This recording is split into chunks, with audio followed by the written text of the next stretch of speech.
sommaire de cette édition, la victoire du Togo dans sa lutte contre la faim saluée ce dimanche par la FAO.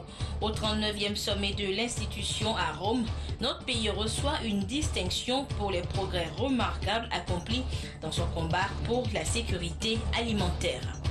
Depuis vendredi, le Togo a un nouveau Premier ministre, Komi Selom Klassou, qui quitte la vice-présidence du Parlement pour la primature. En attendant de connaître la composition du nouveau gouvernement, les Togolais livrent leurs attentes à découvrir dans ce journal.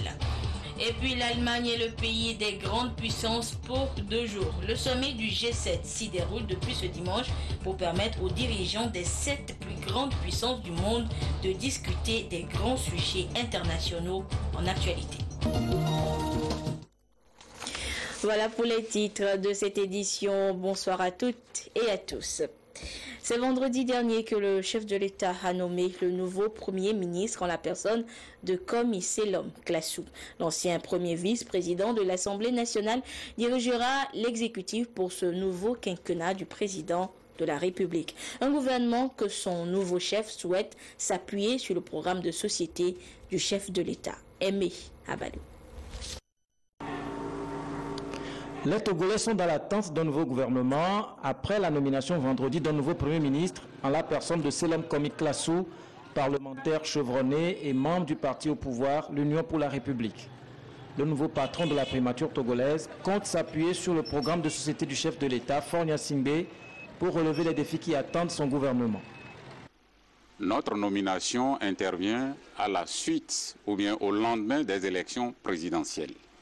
Et donc, c'est le chef de l'État qui a été élu sur la base du programme de société qu'il a présenté aux Togolaises et aux Togolais.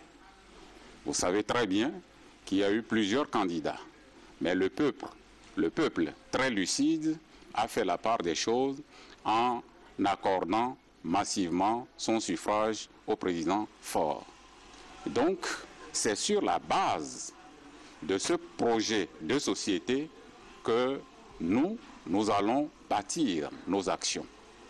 Donc, en un mot, le gouvernement aura à traduire dans les faits la politique soumise au peuple par le président Faure. Nous aurons à concrétiser la vision du chef de l'État. Ces 10 dernières années, le Togo a connu des progrès significatifs dans divers domaines, avec à la clé un développement fulgurant des infrastructures économiques et socio-communautaires de base. À cela s'ajoutent diverses réformes structurelles engagées pour moderniser l'ensemble de la vie de l'État. Résultat, des bons en avant dans le classement du Doing Business de la Banque mondiale, un foisonnement des micro-entreprises et des PME-PMI, un boom du secteur bancaire et donc une croissance qui va sans cesse crescendo. Le nouveau Premier ministre compte capitaliser tous ses acquis au profit d'un mieux-être du peuple togolais dans un esprit d'unité nationale. Les Togolais et les Togolaises, de même que les étrangers qui viennent dans notre pays, ne tardent pas à reconnaître l'évolution positive que connaît notre pays aujourd'hui. Dans beaucoup de secteurs, je citerai par exemple dans le domaine des infrastructures, les routes, au niveau du port. Naturellement, notre port est un port en eau profonde, le seul port en eau profonde sur la côte ouest africaine, mais les aménagements que la politique du président a permis et que nous constatons aujourd'hui avec les investisseurs qui sont rassurés par la paix et la sécurité qui règnent dans notre pays, sont des signes palpables que nous ne pouvons que continuer dans la dynamique déjà créée par le chef de l'État et qui a donné des résultats. Nous pensons mettre en dehors de la croissance économique, nous pensons accélérer les réformes dans d'autres secteurs pour qu'il y ait des résultats beaucoup plus sur le plan social, je voudrais dire le problème de l'emploi de la jeunesse. Hein? L'emploi pour notre jeunesse. Le secteur privé, par exemple. Vous savez bien que le fondement de la politique du président Faure, c'est la réconciliation nationale. Et donc, nous ne changerons pas de cap par rapport à cette vision du chef de l'État qui est d'associer tous les Togolais et toutes les Togolaises à la gestion de ce pays. Notre action consistera à fédérer toutes les énergies pour qu'ensemble, nous puissions, derrière le président de la République, conduire notre pays vers des lendemains meilleurs. Selom Komik Lassou est le 12e Premier ministre du Togo depuis les années 90. C'est un expérimenté de la scène politique togolaise, un atout qui a certainement milité pour son choix et qu'il devra mettre à profit pour mener à bien la mission qui lui est confiée. Et dans l'attente de la formation du futur gouvernement, les responsables de certaines formations politiques se sont prononcés sur la nomination du nouveau Premier ministre. Nous reviendrons donc sur les attentes de ces responsables de partis politiques dans le courant de cette édition. Et on en vient maintenant à cette bonne nouvelle, je vous le disais en titre, l'agriculture et les OMD sont au menu de la 39e session de la conférence de la FAO ouverte hier samedi à Rome en Italie. Et le Togo y participe avec une vive émotion. Notre pays a été félicité et distingué pour son engagement à faire de l'agriculture le moteur de son développement.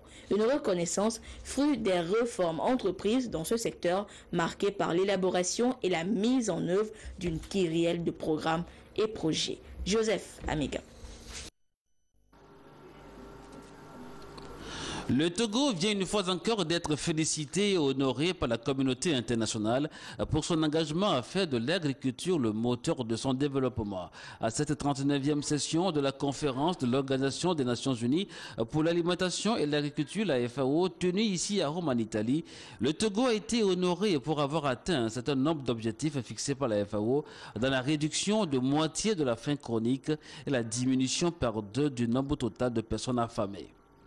Dans le cadre de la lutte contre la faim, le sommet mondial sur l'alimentation avait défini 3 grands objectifs pour 129 pays en développement. Les 3 grands objectifs tournent autour de 3 points. Le tout premier point, c'est de réduire le taux de prévalence de la sous-alimentation à l'horizon 2015. Ça, c'est le premier objectif.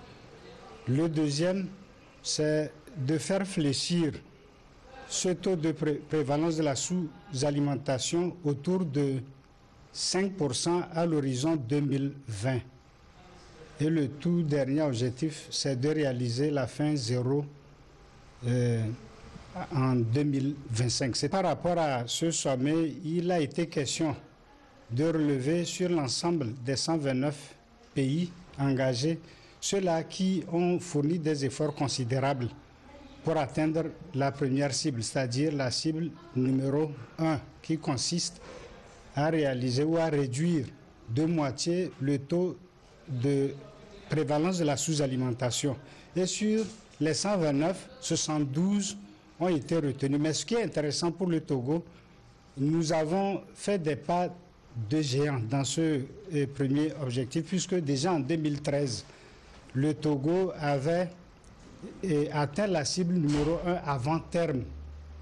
Il était entendu que c'est en 2015, l'évaluation devait être faite, mais déjà en 2013, la FAO, de par les indicateurs que la FAO a mis en place pour évaluer le progrès, le Togo avait déjà été identifié comme étant un pays qui a fait de grandes avancées. Et ça, pour reprendre les termes du directeur général de la FAO, il disait que le Togo a fait des efforts remarquables, spectaculaires. Et c'est ce qui a valu la distinction et qui a été remise au chef de l'État en juin 2013. Il y a aussi le deuxième objectif qui est attendu à l'horizon 2020. Et il se trouve que par rapport à ce deuxième objectif, sur les 112 pays, certains ont déjà réalisé l'objectif 2 et d'autres sont en passe d'atteindre cet objectif avant même 2020. Donc quand vous prenez la catégorie ou la classe des pays ayant déjà atteint l'objectif 2, il y en a 29. Et ceux qui sont en passe d'atteindre cet objectif avant 2020, il y a 8. Sur les 8, il y a le Togo. Le Togo a réalisé ses progrès grâce à des programmes élaborés et mis en œuvre dans le secteur agricole. La gestion du Pniaza et ses différentes composantes forcent aujourd'hui l'admiration de par les avancées enregistrées. Demain, 8 juin, sera célébrée la journée mondiale des océans. Une occasion pour inviter les populations en vue de la protection de l'environnement. À cet effet, l'ONG STAD, Sciences et Technologies africaines pour un développement durable, a organisé une séance de sensibilisation à l'endroit des populations riveraines de la côte. Et le même message a également été apporté aux étudiants allés se récréer sur la plage d'Avepozo cet après-midi. Le compte rendu avec Lucassi et Charlotte Moussime. Les océans couvrent environ 70% de la Terre et leur importance n'est plus à démontrer. L'océan joue des rôles très importants au point de vue climatique. La biodiversité marine est plus importante que sa biodiversité animale ou bien végétale, plus importante dans l'océan que sur la Terre. L'océan nous procure des biens et des services. Vous prenez le transport maritime, le tourisme, la pêche. Tout ça là, c'est toute une économie de grande importance. Et pourtant, visiblement, les actions des populations vis-à-vis de l'environnement en général et de cet espace en particulier ne démontrent aucune volonté humaine de préserver cet atout. Un dépotoir que vous allez créer sur une plage, ce dépotoir-là va produire des micro-organismes qui vont rentrer directement dans l'eau. Et ces micro-organismes sont encore réutilisés par d'autres organismes que nous allons consommer par après. Et c'est des maladies que nous provoquons. Et même les odeurs qui se dégagent de ces dépotoirs que nous créons, c'est nous qui respirons tout l'air là et c'est les maladies que ça nous procure également. L'ONG STAD, Sciences et Technologies africaines pour un développement durable, et l'association TFA, Togo Fulbright Alumni Association, prennent le sujet à bras le corps. En prélude à la Journée mondiale des océans, célébrée tous les 8 juin, elles ont sensibilisé ce jour les populations riveraines de la côte. Le même message est également apporté aux étudiants de l'Université de Lomé, venus se récréer à la plage d'Avepozo dans le cadre de la semaine de l'étudiant.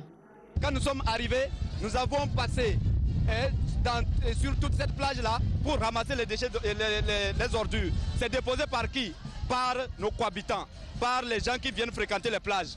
Mais ils sont venus pour se réjouir, mais ils ne savent pas que les gens ont travaillé sur ça pour que ça soit propre avant qu'ils ne viennent se réjouir.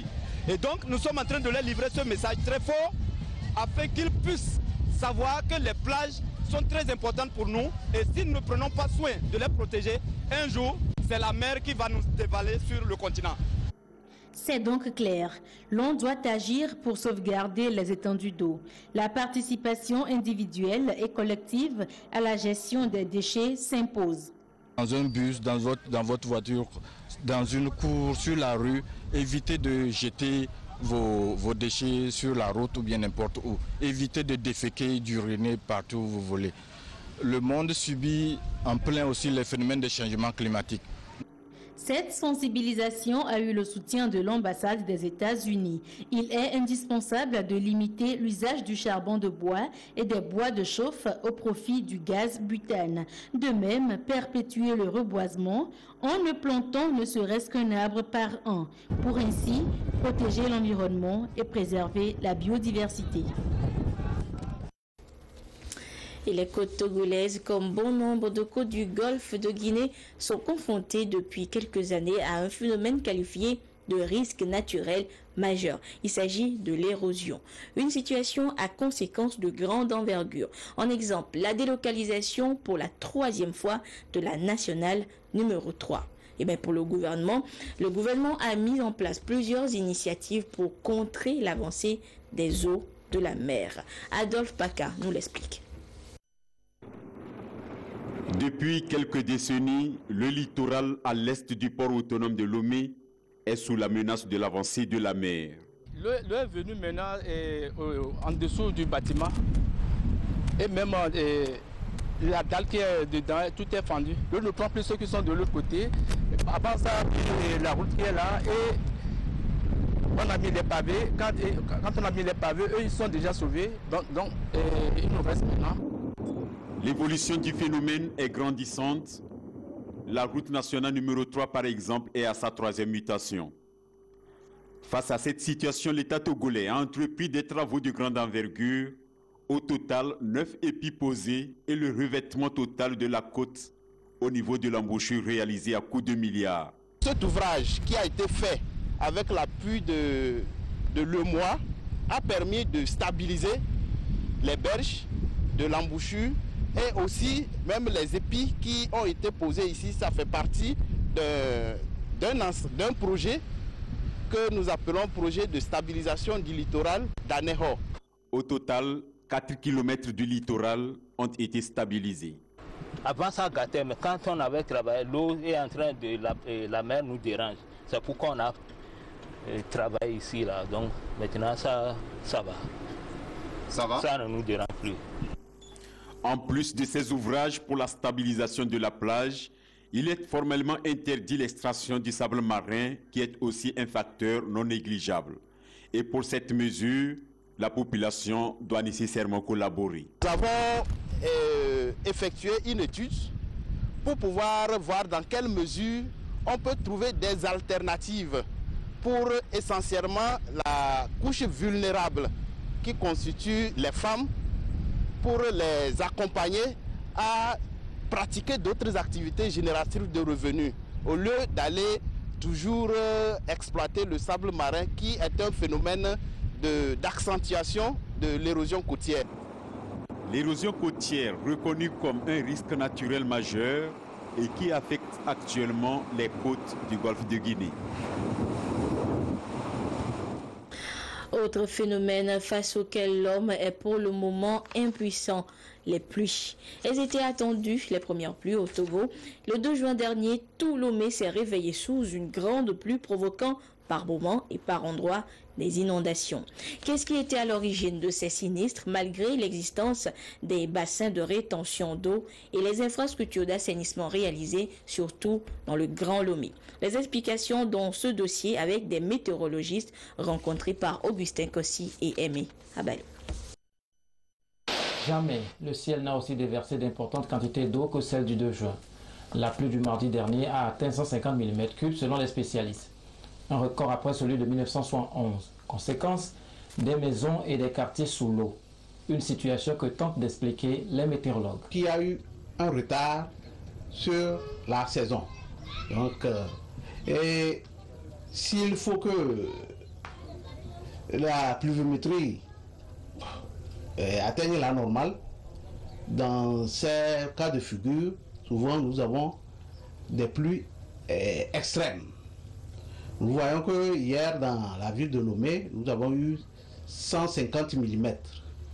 De notre mémoire, c'est en 1971 qu'on avait eu 152 mm. Et un peu avant ça, en 1967, le 6 juin 1967, on avait eu 260 mm. C'était nos bassins d'orage, les bassins de rétention que nous avons de part et d'autre. C'est une pluie qui s'est déversée en un temps record. Et cette pluie, comme vous le voyez, a inondé tout Lomé.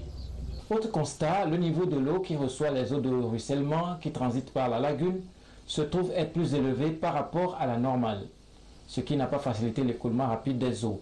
Mais l'action humaine est également indexée. Le gonflement rapide de la lagune qu'on avait observé, il faut reconnaître qu'il y a une partie de l'eau de ruissellement de la ville de Lomé qui est convoyée vers la lagune. C'est-à-dire que le système d'assainissement mis en place ou en cours convoie l'eau vers la lagune. Ce qui fait qu'en un temps record, la lagune était rapidement gonflée.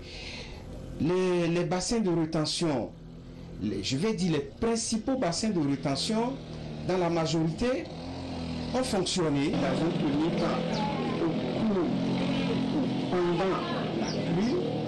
Ces bassins encaissent l'eau coule dans les bassins qui servent vraiment de réceptacle transitoire. Après, l'eau va être versée d'un petit bassin à un grand bassin. C'est un appel à tous les ménages d'abord que nous maîtrisons un peu nos ordures. L'ordure ne peut en aucun cas être jetée à la lagune. Tant que les exutoires, les canaux d'écoulement, que ce soit artificiels ou gravitaires, ne sont pas libérés, l'eau de ruissellement ne pourra pas circuler. Le ciel ne s'annonce pas du tout clément, selon les prévisions météorologiques. Des précipitations, il y en aura aussi bien à Lomé qu'à l'intérieur du pays. Et pour préserver l'environnement, célébré d'ailleurs le 5 juin dernier, l'ONG Eau Vive, ses partenaires et la communauté de Landa dans la Kosa ont procédé à une opération de reboisement. Le compte rendu avec Nestor Mozo. De solidarité internationale Eau Vive, ses partenaires et la population de Landa dans la préfecture de la Kosa ont choisi la date du 5 juin, journée mondiale de l'environnement, pour mettre en terre des plans sur un site réservé au reboisement communautaire. Le temps est ainsi donné pour la campagne de reboisement prévue dans 50 villages des préfectures de la Kosa et de l'Abina, villages dans lesquels il est mis en œuvre le projet renforcement de la participation communautaire pour la protection de l'environnement et la restauration de la fertilité des sols. Au démarrage du projet, nous avons fait une étude diagnostique. On a constaté qu'il y a une réduction des forêts sacrées, des forêts communautaires de près de 60% sur une période de 30 ans. Et avec des conséquences incommensurables. Pour cette campagne de lancement du reboisement dans les 50 villages du projet, on a commencé par mettre en place au niveau de chaque village un site de pépinière, de production de plants. Et au niveau de chaque village, il a été produit au moins 5000 plants.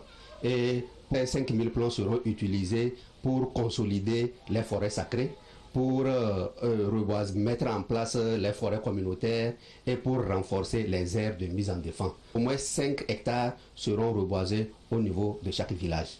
Le projet ambitionne de contribuer à la gestion durable des ressources naturelles et l'adaptation des activités des populations. Dans l'optique de poursuivre et de maintenir l'éveil des consciences de la population de Landa par rapport à l'état de dégradation de l'environnement, des groupes de sketch se sont produits lors d'un festival. Dans leur prestation, ils proposent des mesures à appliquer pour parvenir à la restauration de l'environnement. À l'étranger, le sommet du G7 s'est ouvert ce dimanche en Allemagne. Pendant 2 jours, les puissants de la planète vont évoquer les grands sujets internationaux comme la Grèce, la crise en Ukraine, la lutte contre le terrorisme ou encore la préparation de la conférence sur le climat à Paris. L'a choisi comme le grand thème de ce G7, la lutte contre le réchauffement climatique. La crise en Ukraine et la dette grecque pourraient quelque peu perturber l'agenda officiel de ce sommet sans pour autant éclipser ce dossier-là. 6 mois avant la conférence de Paris sur le climat, Angela Merkel va plaider à Elmo pour que les pays du G7 s'engagent concrètement sur 3 points. Sur les objectifs de réduction d'émissions de gaz à effet de serre, sur le plafonnement à 2 degrés du réchauffement climatique et sur les engagements financiers pour aider les pays du Sud. Et pour convaincre ses partenaires, Angela Merkel s'appuie sur François Hollande. Le 19 mai dernier à Berlin déjà, les 2 dirigeants avaient martelé leurs engagements pour parvenir à un accord de l'ONU ambitieux et contraignant. Peu d'annonces concrètes sont attendues lors de ce G7, même si le Premier ministre japonais Shinzo Abe doit présenter publiquement son objectif de réduction des gaz à effet de serre. L'enjeu, c'est surtout de préparer le terrain et d'envoyer un signal avant la conférence de Paris. Retour chez nous avec l'arrivée de nouveaux romans dans les rayons des librairies. La légende de l'assassin, c'est le titre de cette œuvre de Kani Alem, dédicacée hier à Lomé, Kwasi Glé et Aimé Abal. La légende de l'assassin, une œuvre littéraire écrite par Kani Alem, écrivain togolais. Dans cette œuvre de 200 pages, parue aux éditions J.C. Lattès, il retrace les réalités de la vie sociale, politique et religieuse de l'Africain. Dans les légendes, les fictions, qui circulent à l'intérieur du pays, il y a une part qui constitue un peu notre mémoire à tous. Je raconte un peu l'histoire d'un fait divers qui a eu lieu dans les années 70. Un homme du nom de Adjata Kofi aurait décapité un autre homme et je me suis saisi de ce personnage pour créer un personnage de roman pour raconter la complexité de ce qui se passe dans le cœur de l'homme lorsqu'il cherche à atteindre des ambitions. C'est un ouvrage qui décrit vraiment les travers de notre société contemporaine et un certain nombre d'errances et de déviances qui ont cours ici. Les problèmes relatifs aux extravagances rituelles où on découpe froidement la tête des gens. Donc tous ces crimes rituels sont dénoncés. Les extravagances aussi religieuses, parce qu'on connaît très bien les travers de certaines pratiques en matière religieuse. Cet ouvrage de 200 pages est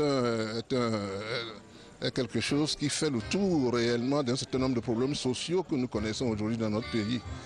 D'une parfaite maîtrise de langue, l'auteur, à travers un aller-retour entre la vie traditionnelle et la vie moderne, montre les réalités de la société sur l'assassinat, le meurtre et les amitiés perdues. Un livre qui fait un constat, c'est un constat d'échec.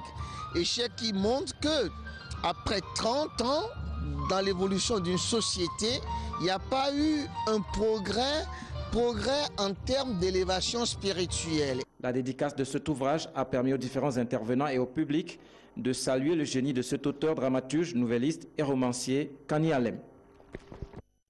Culture encore, le comité d'organisation du Festival de Lomé, en abrégé Fessilom, a lancé officiellement hier samedi la deuxième édition de ces activités qui débutent du 16 au 20 juin prochain. Et plusieurs acteurs du cinéma sont attendus pour ce rendez-vous, une plateforme créée pour la promotion du 7e art national et international. Sonia Aminikbo.